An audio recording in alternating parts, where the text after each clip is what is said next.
We had a lot of stuff at ISC, there's a trade show in Amsterdam which we go to, the AV industry, where it shows a bit like CES in the States. It's ISC shows in Europe for the UK and European corporate community, the similar sorts of technologies but in a business setting. And we had a lot of laser projection domestically and for business, And in the States, laser projection home cinemas is really transforming the way everybody sees films. Not quite the same over here, but there is still quite amazing stuff, wasn't there? A laser's now, we think the laser being replaced by high-res tellies and everything else, but I mean, I saw a lot of potential in laser projection, which produced some extraordinary colour, quality, clarity of image that really had in some of the most subtle settings, and the brightness was just extraordinary. And there's still a lot of mileage still left in projection. Indeed. I think projection obviously is still very much there. For larger format video, I think it's the only way to go. I mean, as you walk around the show, you still see video walls, but again, they depend on sort of LED technology. And I think you're always going to have that pixelization. I think when you've got the ability to project something, you get a much finer image. But again, it comes down to cost as well, and the application. So if in your front room, if it's the size of this stage, then why on earth would you use a projector? Indeed, why would you have even maybe like an 80-inch screen? It's just complete overkill. Whereas, a good quality image on a good size screen. And there's a point at which, yes, you could sit at the screen and look at it from this sort of position, but who does that? Who wants to get that close and actually look at the blades of grass on the screen? It's very subjective. So I think it depends on the application. Yeah, and I think there are some commercial applications that will need that. The high resolution, CAD drawings, the design integration, and certain amount of virtualization.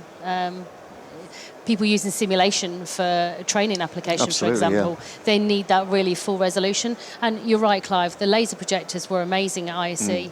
Just beautiful images. It's great to see projection isn't actually dead, but I think that it's going to be real good niche applications that it's going to drive that business. Again, back to those mission critical applications that's actually going to drive the technologies that we supply to people.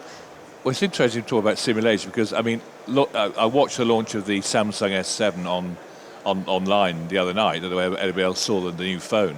And the most striking part of that launch was the VR aspect of it.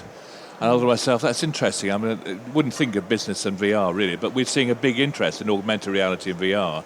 And the simplicity of it and being sold in a package. And I thought, we can use it for collaboration, for museums, for God knows what else. And I thought, well, Samsung seemed to have the start on this with their device that just clips in. It will get smaller and smaller. I thought that's defining almost, starting to define or made people think about the environment they're enjoying at home. However, as we know, our workplace in the office is being defined by what people expect at home. They're starting to want delivered in the workplace, and especially it's a generational thing or whatever it is.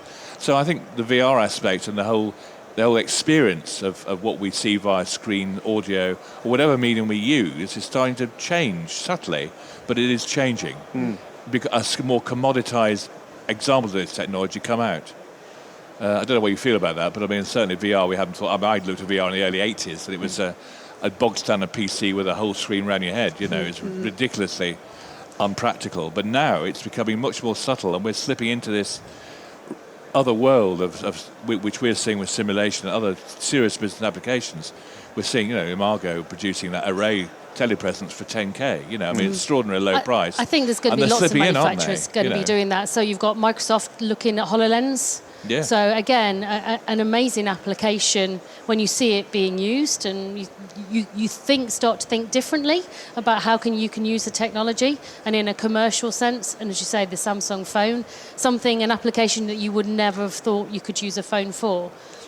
But I think actually what we're now asking people is to think differently about the technology that's available and how we can use it in a commercial application. So things like HoloLens or things like the Samsung VR, we can use for training, we can use for product launches, we can use for product development. I don't think we're going to use it in a general meeting, for example, in those Well, you could use it collaborative meetings. Or looking over complex diagrams in medicine, for example. But you could use it in remote environments, so we can actually distribute the content and all have our own virtual headsets in virtual locations.